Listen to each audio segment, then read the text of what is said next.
संगम नगरी प्रयागराज में सबसे बड़े धार्मिक मेले का आगाज हो गया है। शाही स्नान के साथ ही इसकी औपचारिक शुरुआत हो गई है। पहले दिन सभी 13 अखाड़ों के साधु संतों ने शाही स्नान किया तो इसकी भव्यता देखने लायक थी।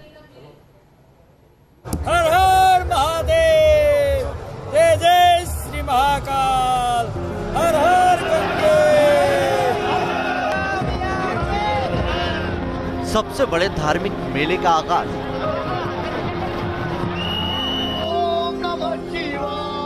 संगम नगरी में आस्था की डुबकी, कुंभ में उमड़ा श्रद्धालुओं का सैलाब।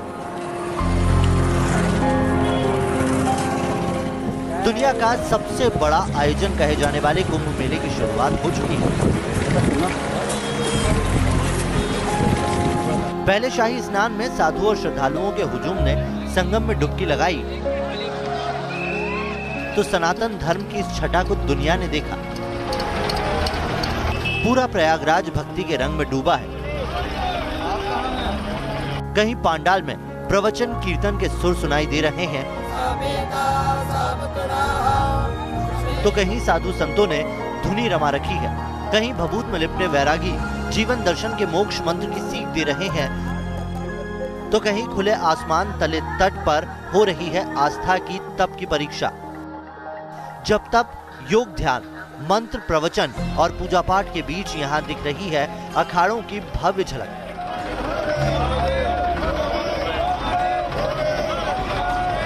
इस बार कुंभ मेले में 12 करोड़ लोगों के आने की उम्मीद है, जिसमें 10 लाख के करीब विदेशी भी हो सकते हैं। हमारे ये पहला बार है कुंभ में, लेकिन हम बड़ा ग्रुप से आए हैं। कहाँ से? हम बड़ा ग्रुप के साथ आए हैं और हमारे गुरुजी भी यहाँ है। पहले शाही स्नान में उम्मीदों के मुताबिक ही साधु संतों और श्रद्धालुओं का जमघट लगा। मेले में उमड़ रही भीड़ को देखते हुए प्रशासन ने एहतियातन कई उपाय किए हैं। इसे देखते हुए प्रयागराज जिले के सभी स्कूल कॉलेजों को 3 दिन के लिए बंद कर दिया गया है। शहर की तरफ आने वाले सभी रास्तों पर बैरिकेडिंग की गई है। गाड़ियों को शहर के बाहर बने पार्किंग पर ही रोक दिया गया। पार्किंग स्थल से मेला क्षेत्र तक आने के लिए शटल बसें और ई रिक्शा चलाई जा रही हैं। कुंभ 2019 को अब तक का सबसे भव्य कुंभ बताया जा रहा है। यूपी सरकार इसकी ब्रांडिंग में जुटी है। कुंभ के पहले दिन इसकी झलक भी दिखी जब नीले आसमान में अचानक हेलीकॉप्टर मंडराने लगा। श्रद्धालु कुछ समझ पाते उससे पहले ही उनके ऊपर गुलाब की पंखुड़ियों की बरसात होने लगी। लोग इस अद्भुत नजारे और पुष्प वर्षा के जरिए स्वागत को देखकर गदगद हो उठे। कुंभ में कई धर्मों, संस्कृति और सभ्यता का संगम भी नजर आ रहा है। इस बार कुंभ का मेला क्षेत्र करीब 45 वर्ग किलोमीटर के दायरे में फैला है, जबकि इससे पहले ये सिर्फ 20 वर्ग किलोमीटर इलाके में ही होता था। भारतीय परंपरा का एक अद्भुत कुंभ है। विश्व में ऐसा कुंभ कहीं नहीं लगता है। मेला प्रशासन के मुताबिक मेला क्षेत्र को फैलाने का मकसद संगम इलाके में भीड़ का दबाव कम करना था। इससे स्नान करने वाले घाटों के विकल्प भी बढ़ गए।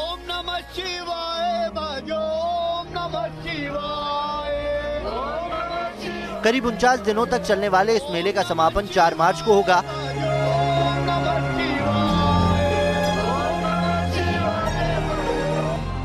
आखिरी स्नान महाशिवरात्रि के दिन होगा और इसी पावन दिन कुंभ मेले का आधिकारिक समापन भी हो जाएगा। मानवेंद्र सिंह के साथ विनीत दुबे, न्यूज नेशन, प्रयागराज। तो पहले शाही स्नान में साधु संतों और श्रद्धालुओं का हुजूम उमड़ा। देश के सभी 13 अखाड़ों के साधु संतों ने संगम तट पर स्नान किया। शाही स्नान में अखाड़ों की शक्ति और वैभव का नजारा दिखा। शाही स्नान, शाही डुबकी, शक्ति और वैभव का प्रदर्शन। 13 अखाड़ों के साधु संतों ने किया स्नान। शाही स्नान कुंभ मेले का खास आकर्षण होते हैं और प्रयागराज में यही नजारा उस वक्त दिखा जब अखाड़े के साधु संत इस खास मौके पर संगम तट की तरफ निकले। सबसे पहले श्री पंचायती अखाड़ा महानिर्वाणी के संत स्नान के लिए निकले। तो इस खूबसूरत नजारे को देखने के लिए श्रद्धालुओं का तांता लग गया। जिसकी नजर इस पर पड़ी वो वहीं रुककर इसे निहारने लगा। पहले अखाड़े जब स्नान के लिए निकलते थे तब उनमें हाथी, घोड़े, ऊंट और बैंड बाजे शामिल होते थे, लेकिन इस बार इसकी शानो शौकत का हिस्सा रहे हाथी, घोड़ा, ऊंट नजर नहीं आए। लेकिन फिर ना तो इसकी खूबसूरती कम हुई और ना ही शानो शौकत में कोई कमी देखी गई। ट्रैक्टर पर सजे रथ में शाही जुलूस निकाला गया और उसी पर अखाड़े से जुड़े साधु संत विराजमान रहे। शाही स्नान में विभिन्न अखाड़ों से संबंध रखने वाले साधु संत सोने चांदी की पालकियां हाथी, घोड़े पर बैठकर संगम में स्नान के लिए पहुंचे। ये साधु संत अपनी अपनी शक्ति और वैभव का प्रदर्शन करते दिखे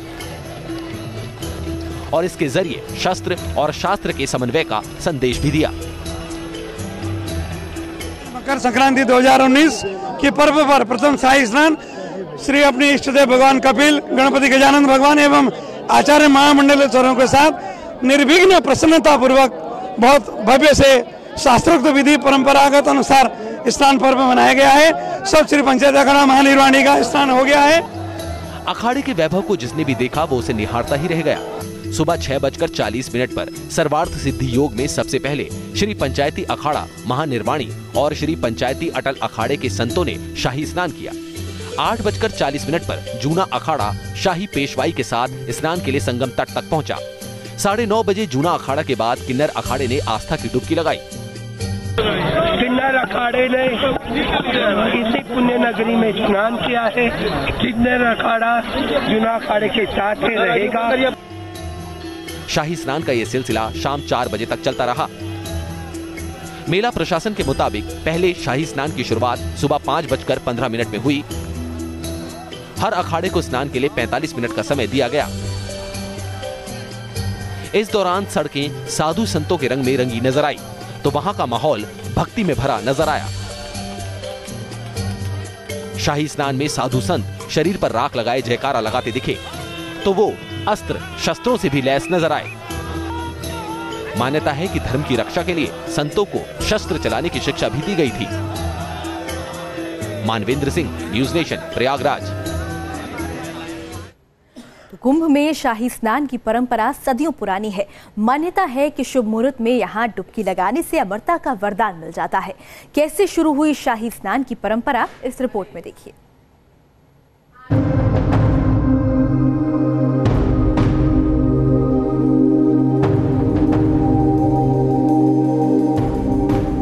कुंभ में शाही स्नान की परंपरा।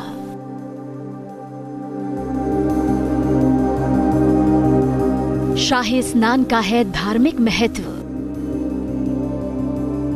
मान्यता है कि प्रयागराज में जहां कुंभ मेले का आयोजन होता है वहीं ब्रह्मांड का उद्गम हुआ था और वहीं पर पृथ्वी का केंद्र भी है। माना तो ये भी जाता है कि सृष्टि निर्माण से पहले ब्रह्मा जी ने इसी स्थान पर अश्वमेघ यज्ञ किया था। इसलिए शुभ मुहूर्त में डुबकी लगाने से अमरता का वरदान मिल जाता है।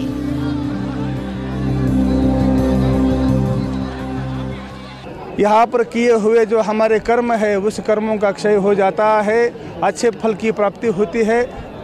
यह लौकी का और परलौकी का जो यात्रा संगम है वो इसी त्रिवेणी संगम से शुरू होता है।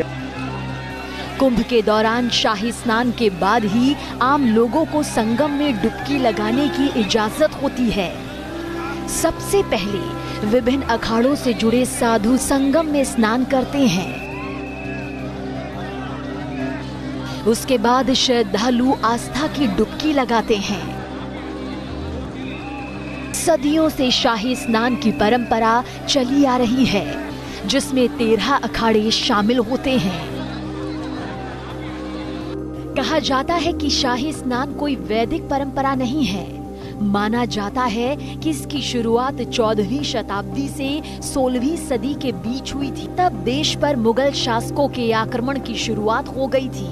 धर्म और परंपरा को मुगलों से बचाने के लिए हिंदू शासकों ने अखाड़े के साधुओं और खासकर नागा साधुओं से मदद ली थी। उसके बाद से ही अस्त्र शस्त्र से लैस साधुओं का वैभव और शक्ति प्रदर्शन पेशवाई में दिखने लगा। शाही स्नान के दौरान अखाड़ों के साधु संत अपने हाथों में पारंपरिक अस्त्र शस्त्र लिए होते हैं। शरीर पर राख लिपटी रहती है और वो जयकारा भी लगाते रहते हैं। शाही स्नान को राजयोग स्नान भी कहा जाता है, जिसमें साधु संत और उनके अनुयायी संगम या फिर अन्य किसी पवित्र नदी में तय समय पर डुबकी लगाते हैं। शाही स्नान में अलग अलग अखाड़ों से ताल्लुक रखने वाले साधु संत पालकियों, हाथी, घोड़ों पर बैठकर स्नान के लिए पहुंचते हैं। सब अपनी अपनी शक्ति और वैभव का प्रदर्शन करते हैं। साधु संतों के कुल 13 अखाड़ों के लिए हर पर्व पर शाही स्नान का समय तय होता है। स्नान का समय प्रशासन तय करता है। Team news nation. तो हमारी खास पेशकश में बात हो रही है महाकुंभ की। आखिर कुंभ मेले को मनाने की क्या है परंपरा और कैसी मान्यता इससे जुड़ी हुई है, हमारी इस खास रिपोर्ट में देखिए। कुंभ भारत की सनातन परंपराओं का अद्भुत और अनोखा पर्व, जिसमें लाखों करोड़ों श्रद्धालु कुंभ पर्व के विशेष स्थल हरिद्वार, प्रयाग, उज्जैन और नासिक में स्नान करते हैं।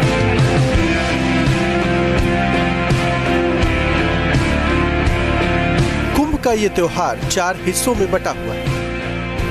हर 3 साल के अंतराल पर कुंभ मेले का आयोजन प्रयाग, उज्जैन, नासिक और हरिद्वार में किया जाता है। इनमें सबसे बृहद कुंभ का आयोजन प्रयाग में संगम के तट पर होता है।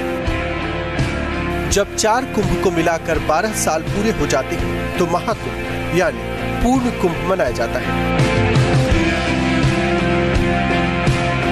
इसके अलावा हरिद्वार और प्रयाग में 2 कुंभ पर्वों के बीच 6 साल के अंतराल पर अर्ध कुंभ भी मनाया जाता है। लेकिन क्या आप जानते हैं कि महाकुंभ का आयोजन हर 12 साल पर हरिद्वार, प्रयाग, उज्जैन और नासिक में ही क्यों किया जाता है? आखिर क्यों भारी तादाद में श्रद्धालु संत, नागा साधु कुंभ के पावन पर्व पर पवित्र जल में डुबकी लगाते हैं? आखिर क्या है कुंभ की पौराणिक मान्यता? दरअसल कुंभ का शाब्दिक अर्थ है कलश और यहाँ कलश का संबंध अमृत कलश से है। पौराणिक मान्यताओं के मुताबिक कुंभ के आयोजन की कहानी समुद्र मंथन से जुड़ी है। कथा कहती है कि देवासुर संग्राम के बाद सागर मंथन किया गया। मंथन से 14 रत्नों की प्राप्ति, जिन्हें आपस में बांट लिया गया। लेकिन जब धन्वंतरी ने अमृत कलश देवताओं को दे दिया तो फिर युद्ध की स्थिति पैदा हो गई। तब भगवान विष्णु ने खुद मोहिनी रूप धारण कर सबको अमृत पान कराने की बात कही और अमृत कलश का दायित्व इंद्रपुत्र जयंत को सौंपा। कहते हैं कि अमृत कलश को पाने के बाद जब जयंत दानवों से अमृत की रक्षा करने के लिए भाग रहा था, इसी दौरान अमृत की बूंदें पृथ्वी पर 4 स्थानों पर गिरी। ये 4 स्थान हरिद्वार, नासिक, उज्जैन और प्रयागराज। इसी वजह से कुंभ के मेले को इन 4 जगहों पर मनाने की परंपरा शुरू हुई। कुंभ का महत्व धार्मिक होने के साथ साथ ज्योतिषीय भी। खगोल गणना के मुताबिक कुंभ का आयोजन मकर संक्रांति के दिन शुरू होता है, जब सूर्य और चंद्रमा वृश्चिक राशि में और बृहस्पति मेष राशि में प्रवेश करते हैं। अब सवाल है कि 12 साल पर कुंभ के मनाने की वजह क्या है? प्रचलित कथा कहती है कि जयंत को अमृत कलश को स्वर्ग ले जाने में 12 दिन का समय लगा था और माना जाता है कि देवताओं का एक दिन पृथ्वी के 1 साल के बराबर होता है। यही वजह है कि 12 सालों में महाकुंभ मेले का आयोजन किया जाता है। Team news nation.